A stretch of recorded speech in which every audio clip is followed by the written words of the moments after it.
And last, Sex Book. It culminates a 50-year career as a sexuality journalist and counselor.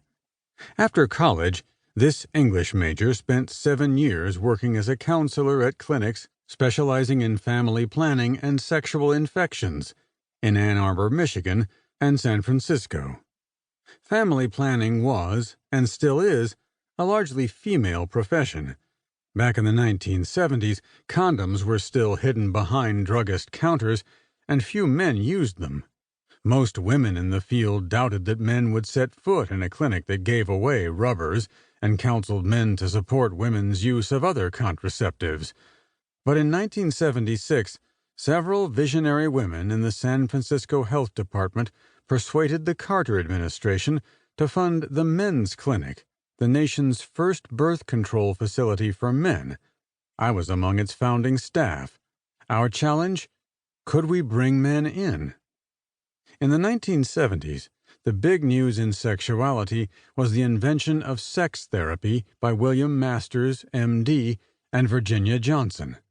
Their book, Human Sexual Inadequacy, documented their success treating men's premature ejaculation, PE, and women's difficulties working up to orgasm. Before Masters and Johnson, psychologists considered such dysfunctions symptoms of deep emotional turmoil.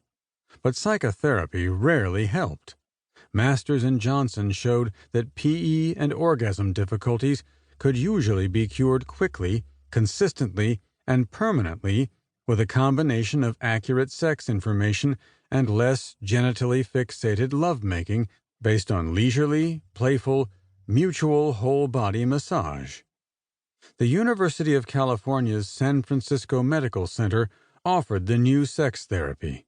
A faculty member served on the advisory board of the men's clinic.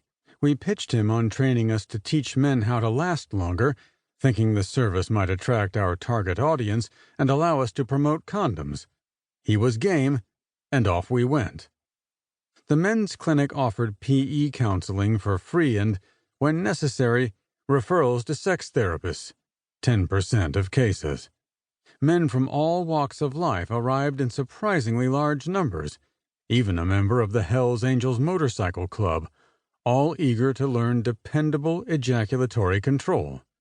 Once our clients gained the sexual confidence they craved, they often asked, "Is there anything else you want to tell me?" That's when we pulled out the condoms. We distributed thousands. The clinic attracted media attention. Geraldo Rivera visited for a segment on Good Morning America. After the Reagan administration defunded the men's clinic, I earned a master's in journalism from UC Berkeley. My thesis, Uncovering the Condom Industry, documented condoms' quietly increasing popularity, debunked the myth that they reduce sensitivity, and urged pharmacists to display them openly.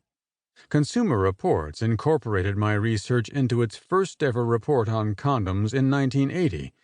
Condoms remained hidden behind pharmacists' counters until the mid-1980s, when the AIDS epidemic made safe sex a national priority. The 1970s also marked the blossoming of the women's movement. It resonated deeply with my wife, then girlfriend, Anne.